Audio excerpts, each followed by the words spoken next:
Días, yo soy Javier Correa y vengo a hablarles de este mono que está aquí atrás, que es Alejandro Magno, o cuando menos su representación. ¿Por qué voy a hablar de Alejandro Magno? Porque hay unas cosas hermosas en la historia de él. No porque sea el gran conquistador, aunque también lo fue y bla, bla, bla. Pero hay una serie de cosas que vamos a ir descubriendo juntos que realmente llaman la atención. La primera de ellas es que la vida de Alejandro Magno, lo que conocemos de la vida de él, nos llega de un libro que se escribe 300 años después de su nacimiento. Y es que, pese a que Alejandro Magno tenía un biógrafo de cabecera que viajaba con él y vivía con ellos, bla, bla, bla, la obra de este chango se pierde. Se pierde y hasta 300 años después sale un libro que se llama Vida y Hazañas de Alejandro de Macedonia. Y es gracias a este libro que tenemos la mayor parte de información de la vida de Alejandro Magno. Por ejemplo, se crean muchas historias falsas, fantasiosas, fantásticas alrededor de él. Plutarco les decía, por ejemplo, Plutarco dice que el día que nació Alejandro Magno, se cantaron los ruiseñores. No, no es cierto. El día que nace Alejandro Magno, un general de los macedonios, Parmenión, le gana finalmente una batalla a otro grupo que se llamaba los Ilirios, que se habían rebelado y los pone en su lugar. También se supone que el día en que él nace, el padre, Filipo II, termina un sitio de una ciudad portuaria y finalmente la somete. Y la última es que uno de los caballos o de los carros, aquí sí difiere de historia a historia, de la Casa Real de Macedonia, gana uno de los juegos que se organizan. Estos juegos se organizan en Macedonia como pan y circo para el pueblo. Hay carreras de caballos, hay peleas entre hombres, tipo gladiadores, cosas como esas. Hay que recordar, déjenme recordarles, que Macedonia pertenece al mundo helénico, al mundo de los griegos. Macedonia está arriba de lo que ahora sería Grecia. Esa es la parte de los macedonios. De ahí viene esto. Entonces tiene una formación helénica, griega, prácticamente todo eso. Hay juegos, hay juegos semiolímpicos en todo Macedonia, porque resulta que el padre de Alejandro Magno, Filipo II, cuando muere su papá, él no era el heredero al trono. Y entonces Filipo II mata a sus hermanos, mata a quien pueda tener reclamo para el trono y se nombra él el nuevo rey de Macedonia. Entonces había cierta inconformidad, pues la gente lo veía como un asesino, como un usurpador, que sí lo era. Y entonces, para congraciarse un poco, empieza a hacer pan y circo. Esta frase de pan y circo viene precisamente después, viene del Imperio Romano. Los que aspiraban a un puesto público regalaban pan en las calles a las personas de Roma y además organizaban ciertos juegos, ciertos eventos para que la gente fuera gratuitamente y ellos se hacían publicidad. De ahí viene la frase pan y circo. Y eso es lo que usa Philip. No porque se llamara pan y circo, pero así lo hace para de alguna manera tratar de legitimizarse.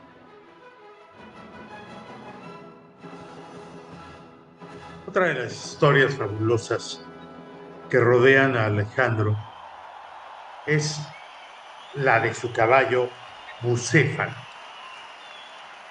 Plutarco nos relata que Bucéfalo fue comprado por la cantidad de 13 talentos por Filipo II a un, a un hombre de Tesalia llamado Filónico. Y el caballo era muy bonito y dado y fuerte y no sé qué, pero era muy tosco y salvaje. Entonces relinchaba y lanzaba coces por doquier y nadie lograba domarlo. Se dice que Alejandro Magno logró domarlo porque vio que el caballo recelaba, le temía a su propia sombra. Y entonces lo que hizo fue jalarlo para ponerlo directo al sol. Y una vez que lo tenía directo al sol, brincó sobre él, empezó a andar y así pudo domar al caballo.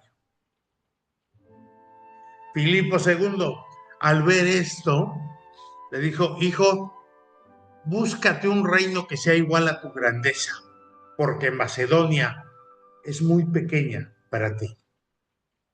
Y se dice, lógicamente, que Bucéfalo solo se dejaba montar por Alejandro Magno.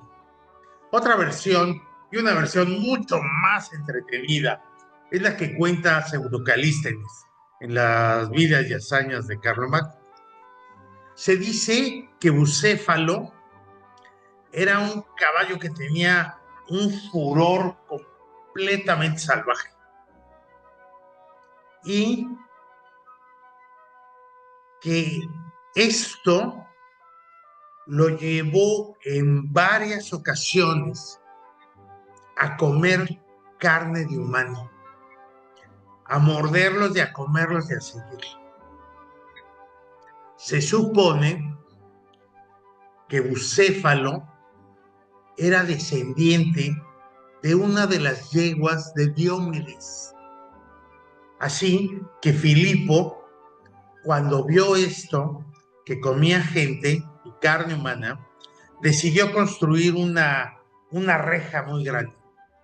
Y ahí, en la jaula esta de hierro, echaba a todos los que desobedecieran sus leyes.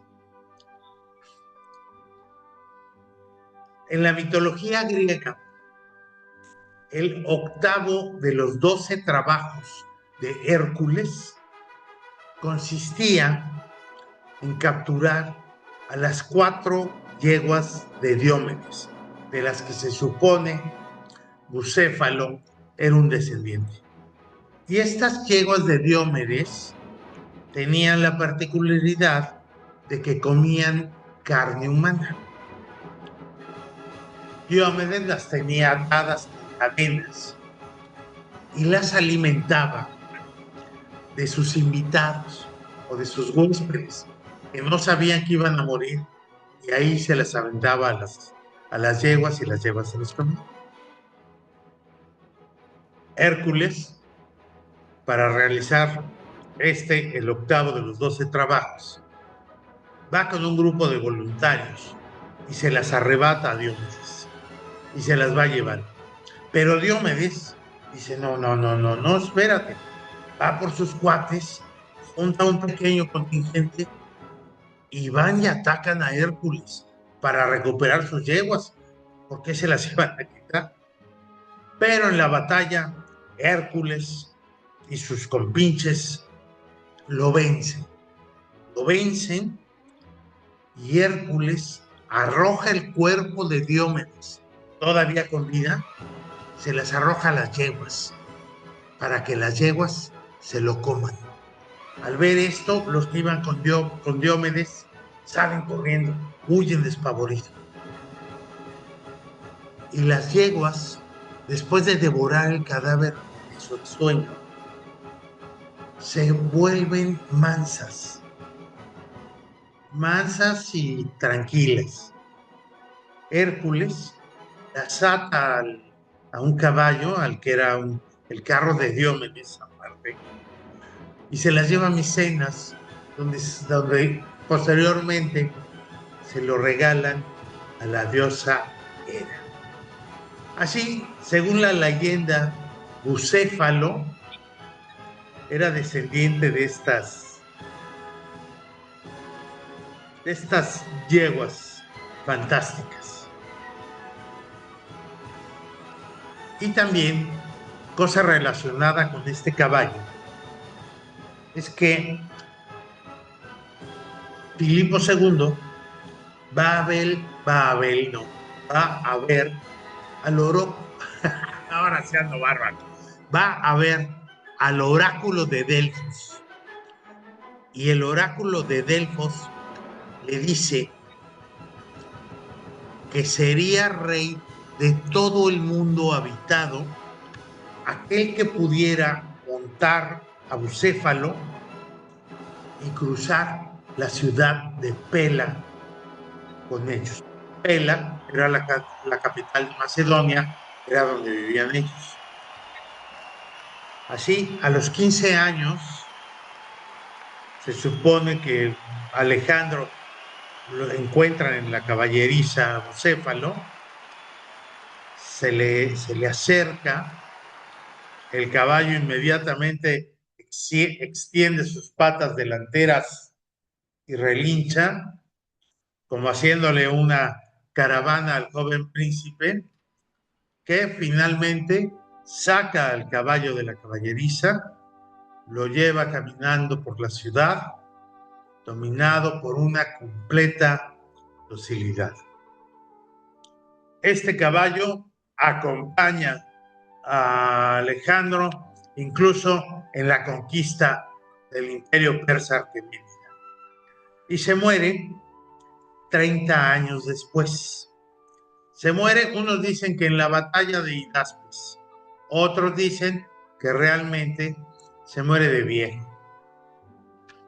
Pero esta es la historia de Bucéfalo.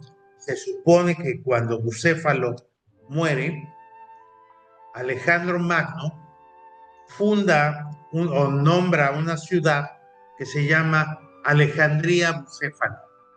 No les extrañe el ego de Alejandro, que tendría que fundar Alejandrías por donde fuera. Se cree que este sitio está en la provincia de Punjab, en lo que ahora es Afganistán. Ah, no, Afganistán no, Pakistán, Pakistán. Y esta es la historia de Bucéfalo y de Alejandro Magno, otra de las fantásticas historias que lo rodean. Ahora, la vida de Alejandro Magno. La vida de Alejandro Magno, pues es una vida cómoda, nace en la corte y se le enseña, se le educa para ser el nuevo rey de Macedonia.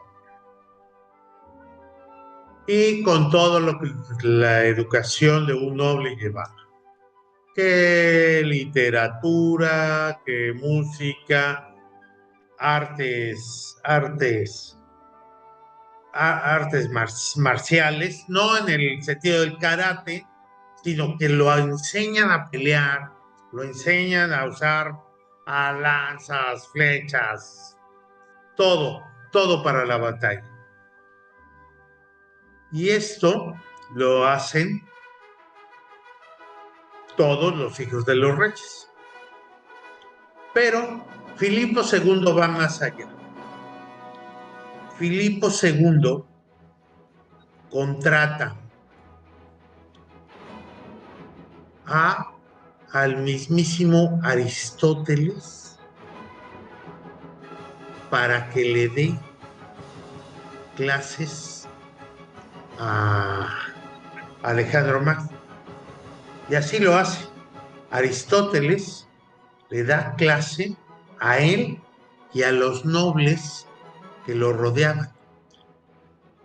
Porque el papá de Alejandro Magno no solo se casaba con mujeres de sus dominios para más o menos asegurarle a la lealtad de esto, sino que pedía que le entregaran al primogénito, que el rey o el gobernante del área le diera a su primogénito y prácticamente lo secuestraba como garantía de que iban a serle fieles. Y así estos secuestrados primogénitos se educan junto con su hijo, junto con Alejandro Magno, y reciben también la instrucción de Aristóteles y de todos. Los educan como nobles, los educan para que sean los futuros reyes. Esta idea, esta idea de Filipo II le deja sus frutos. ¿Por qué? Porque era la idea de que crecieran juntos y cuando ya tuvieran edad de irse a gobernar sus propios semirreinos, tuvieran una buena relación con Alejandro Magno. Muchos de ellos lo acompañan el resto de su vida. Ptolomeo, por ejemplo, Ptolomeo, que fuera general de él, que llegó a ser el faraón de Egipto, o hay un famoso Hefestión, y este Hefestión es uno de estos nobles, pero es el amante de Alejandro Magno. Es el amante y será la figura romántica que acompañe sus vidas. En estos tiempos el bisexualismo no estaba mal visto, tampoco el homosexualismo. De hecho, el padre Filipo II, también tenía hombres amantes, además de las esposas. Y así también lo hizo Alejandro Magno. Tenía a este hombre de amante, que era uno de sus preferidos, Hefestión. Y él también lo acompañó en las conquistas, en las conquistas, en los viajes, en todo. En el mundo helénico, los gobernantes trataban de emparentarse o de relacionarse de alguna forma con héroes griegos o dioses griegos. Alejandro escogió relacionarse con Hércules y con Aquiles, nada más. Y esto se debió a que tenía una gran afición por la Ilíada. Y esta afición de la Ilíada fue producto de la relación que tuvo con Aristóteles. No tuvo relaciones sexuales con él, no que se sepa, sino por la relación de tutor que tenía Aristóteles con él. Aristóteles le regala un libro firmado por él, de la Ilíada, que ya saben, no eran libros, sino eran una bola como de papiros, de rollos, ¿no? Y esos rollos se guardaban y era toda la historia. Y eran escritos, lógicamente, copiados a mano. Se dice que Alejandro Magno dormía con esta copia de la Ilíada bajo su lecho, siempre. Entonces se relaciona él con Hércules y Aquiles. Aristóteles, como les digo, lo contrató Felipe II. Felipe II, yo ya ando en España, Filipo II, para que educara a Alejandro y a los otros nobles. Y los manda durante 5 años a un lugar, a una ciudad que se llama Miesa. Y ahí en Miesa, ahí los educan alejados y ahí les siguen dando sus, sus clases de batalla, de guerra, de esto, del otro, junto con la educación de Aristóteles, que incluye todo. Aristóteles fue conocido por ser, por ser uno de los discípulos más ilustres de la escuela de Platón, pero además uno de los más prácticos. No solo se entregaba a la filosofía, sino tenía otras, se entregaba a otros conocimientos más prácticos, que geografía, que biología, que el desarrollo físico, en fin. Mientras Alejandro está ahí, que es como de los 13 a los 18 años, el padre ya le hace su primer encargo.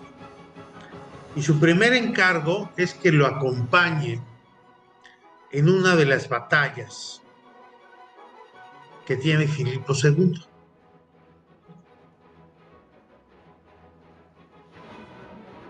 Filipo II quiere, además de lo que ya tiene conquistado y sometido, quiere conquistar Persia. ¿Por qué? Porque el imperio persa es el imperio más grande. Es lo máximo. Ese imperio que Ciro el Grande creó y que para los tiempos de Filipo II es Darío III el que lo tiene bajo su mano. Y entonces Filipo II cree que no tiene los suficientes hombres en su ejército macedónico para aventarse tal empresa. Así que va y habla con los atenienses, sus aliados, y les dice, a ver, pues yo quiero conquistar Persia. Así es que necesito que me den soldados y pertrechos y alimentos y todo. Voy a ir a la guerra para ello. Entonces los atenienses dicen, no, de veras no, o sea, no nos conviene. Tú te vas a la guerra con nuestros soldados, con nuestros insumos, y si ganas, va a ser ganar gloria para ti. Nosotros no vamos a recibir nada de eso, ni nos van a dar tributos ni nada. Así es que no, ni Atenas ni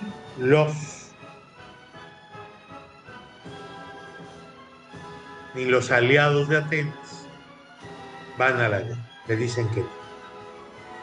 Y entonces Filipo II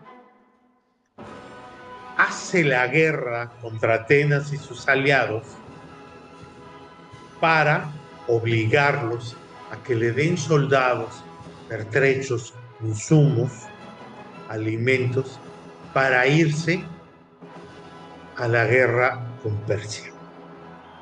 La batalla final se lleva en un sitio, en una ciudad que se llama Queronea. Y